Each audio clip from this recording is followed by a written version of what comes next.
nitekim bunun biraz da iç kamuoyuna dönük bir nabız ölçme veya ikna etme çabası olduğunu söyleyebiliriz. Fakat aynı zamanda elbette ki devletin Kürt meselesine yaklaşımının da bir tezahürü niteliğinde. Çünkü yani 100 yıldır bu böyle gidiyor. Yani hani Kürt'ün yok sayılmasından bugün gelinen aşama, Kürt var ama hakları yok, statüsü yok, dili yok, kültürü yok e, aşamasına gelmiş durumda. Elbette ki bu aşamada da yani meselenin çözümüne dönük yapılan girişimlere karşılık verilen cevapta da benzer bir üslup tarz görebilmekteyiz. Bu böyle yani hani bu çok şaşırtıcı değil ama tabii ki şöyle düşünecek olursak sorunu çözmeye odaklanmış bir yapı açısından elbette ki bir sorun, bir problem bu. Bu problemin nasıl giderilmesi gerektiği konusunda biraz kafa yorulması gerekiyor. Özellikle de devlet tarafında veya onların işte siyasal yönelimini ortaya koyan çevrelerin bunu nasıl, bu sorunsalı nasıl çözeceklerine dönük bir akıl ortaya koyması gerekiyor. Bahçeli'nin dün itibariyle kaleme aldığı yazı aslında çok da yabana atılır bir şey değil. Yani bir üslup değil. Fakat yine yetersiz elbette ki. Olması gereken biraz bunun daha da ötesinde olması gerekiyor. Kendilerinin bunu net bir şekilde gördüğünü tahmin ediyorum aslında. Yani Sayın Öcalan'ın işte sadece örgüte silah bıraktırma veya işte sorunu tek taraflı çözmeye dönük bir dar bir kalıba sokulacak bir şahsiyet olmadığını kendileri de biliyor. Nitekim şimdilik belki bunu bu şekilde sınırlandırmaya dönük bir çaba olarak görülse de aslında süreç içerisinde Sayın Öcalan'ın ne kadar büyük bir role sahip olduğu, bu rolün ne kadar önemli olduğu sadece Türkiye'de, Kürdistan'da da değil, Orta Doğu ölçeğinde değerlendirdiğimizde ne kadar etkili bir figür olduğu net bir şekilde zaten görülüyor, görülmekte. Elbette ki o etkisi Orta Doğu sınırlarını da aşan bir etki yaratabiliyor. Nitekim ortaya koyduğu düşünceler, paradigma zaman zaman sizler de takip ediyorsunuzdur. Kamuoyunun da bilgisi dahilinde uluslararası alanda çok ciddi yankı buluyor. E, Düşünürler, filozoflar, e, akademisyenler bu konuda zaman zaman hem düşüncelerini dile getiriyorlar hem bunları tartışan zemin oluşturuyorlar. Bu da gösteriyor ki Sayın Öcalan'ın aslında insanlık için ortaya koyduğu düşünsel paradigma sadece Kürt meselesini çözmeye dönük bir sınırlandırılabilecek bir yerde durmuyor. Ötesini barındırıyor.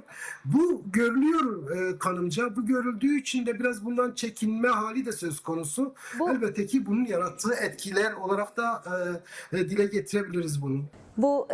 Şunu söylemiştin, yani halk nezdinde bir karşılığı yok, yani imaj açısından, iç kamuoyu açısından bir ikna girişimi var ama ikna olunmuyor.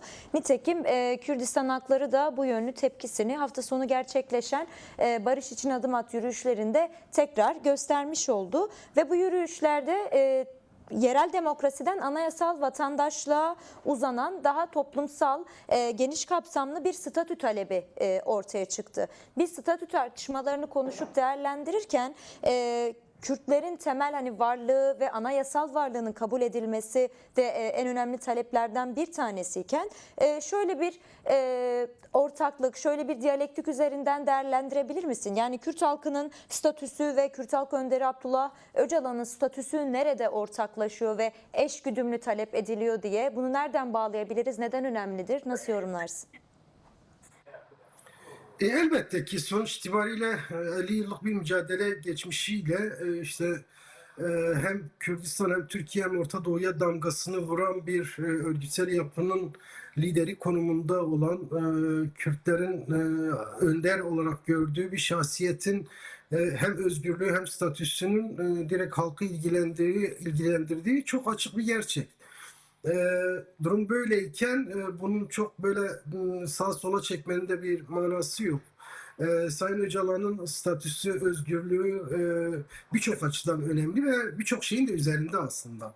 E, bizzat Bahçeli kendi yazısında değerlendirme yaparken ki işte Öcalan'ın statüsü neden önemli vurgulamalarıyla aslında sorunun temeli de ortaya koyuyor bir ölçüde. Fakat bunun çokça ötesinde bir gerçekliğe sahip Sayın Öcalan'ın özgürlüğü. Bu açıdan değerlendirmek gerekiyor. Elbette ki Kürtlerin statü meselesi yani 1000 yıllık bir statüden belki bahsedebiliriz. Daha işte son 100 yıllık Cumhuriyet'le birlikte gerçekten de hem Türkiye'de yani Türkiye sınırları içerisinde kalan Kuzey Kürdistan'da hem Güney hem Rojava hem Rojlat Kürdistan'ında işte bin bir emekle ortaya çıkmış, açığa çıkmış bir Kürt gerçekliği, bir halk gerçekliği var, bir mücadele gerçekliği var. Bu mücadele bir statü arayışı içerisinde. Elbette ki zaman zaman çeşitli vesilelerle kendini ortaya koyuyor. Bazı oluşumlar, yapılarla kendini ortaya koyuyor. Ama dört parça Kürdistan'da Kürtlerin statü talebi hiçbir zaman son bulmadı. Geldiğimiz aşamada artık kaçınılmaz hale geldi. Kürtler işte 40, 50, 60 milyonu bulan nüfuslarıyla Orta Doğu'da gerçekten statüsüz kalabilecek mi? Yani bu şartlarda, günümüz şartlarında. Yani hangi dünya düzeni bunu kabul eder? Veya Kürtlerin bizzat kendisi bunu kabul eder mi? Elbette ki bu gerçeklikten yola çıkarsak Kürtlerin Orta Doğu genelinde bir statü sorununun olduğu ve bunu bir şekilde elde etmesi gerektiği ortaya çıkıyor. Tabii ki bunun için ciddi bir mücadele var. İşte son 50 yıllık mücadelede bunun bir yansıması ortaya bir Kürt dirilişi ortaya çıktı. Bundan sonra da bunu bir statüyle taçlandırma zamanı. Tabii ki parçalara dönük nasıl olacağı yönünde Kürtlerin kendi iradeleriyle ortaya koyabilecekleri veya işte birlikte yaşadıkları halklarla ortaya çıkarabilecekleri bir işte yapısal düzenleri var tabii ki ama nihayetinde bu ne olursa olsun Kürtler açısından siyasal bir statüyü kaçınılmaz olarak ortaya koyuyor. Tabii bu gerçeklikten bahsederken bunun nasıl gerçekleşmesi gerektiği konusu da önemli.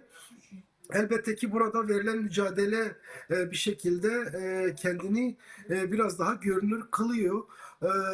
Elbette işte Sayın Öcalan'ın 27 Şubat'tan bu yana yürüttüğü hem yaptığı çağrı hem ortaya koyduğu işte bu yeni paradigma çerçevesinde Kuzey Kürdistan'da, Orta Doğu'da Kürtlerin nasıl bir statü sahibi olması gerektiğini de bir şekilde aslında hem Kürtlere hem Türkiye kamuoyuna hem tüm dünyaya ilan etmiş durumda. Bu çerçevede bir yapısal dönüşümden bahsediyor Sayın Öcalan. Bu noktada olması gerekeni de tarifliyor.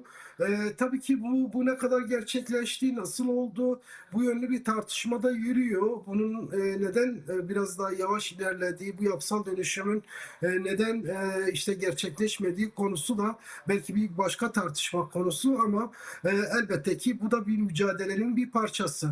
Şimdi şundan bahsediyoruz ya işte silahların yakılması, ortadan kaldırılması veya PKK'nın kendini feshetmesi meselesi bu Kürtlerin mücadelesinin sona erdiği anlamına gelmiyor. Bunu devlet de böyle okumuyor. Yani devlet de işte PKK kendini feshetti, silahları yaktı veya bırakacak veya işte örgüt mensuplarının tamamı Türkiye'ye gelecek. Böylece Kürt mücadelesi sona erecek gibi bakmıyor olaya. Yani bu gerçeklikten yola çıkarak aslında değerlendirmek gerekiyor. Kürt mücadelesi son bulmayacak. Nihayetinde bu bir eksen değişimi, mücadele alanı değişimi, bir paradigmasal değişim, bir yapısal değişim ve bu yapısal değişimden yola çıkarak ortaya konan yeni bir paradigma. Bunu böyle düşündüğümüz vakit aslında nasıl olması gerektiğini de daha iyi anlamış oluruz. Yani bazen işte kavramlar da birbirine karışıyor. veya işte karıştırılarak ortalık da bulandırılmaya çalışıyor. Türkiye ile olan, Türk devleti ile olan müzakereler, yürütülen görüşmeler veya Kürt meselesinin çözümü meselesi bir tarafta dururken aslında Kürtlerin veya Kürt mücadelesinin kendi yapısal sorunlarını çözme meselesi de ayrı bir yerde. Yani bunları bu evet elbette ki iç içe geçen tarafları var ama ayrı da değerlendirmek gerekiyor. Bu bir mücadele hattı, yeni bir mücadele hattı. Bunu böyle gördüğümüz zaman aslında daha anlaşılır, daha çözümleyici, daha sorunun temeline yaklaşmış oluruz ve hem bu anlamı ortaya çıkardığımızda da Sayın Öcalan'ın ne yapmak istediği ve bundan sonrası için nasıl bir mücadele hattı örülmesi gerektiği de biraz daha netleşmiş olur diye düşünüyorum.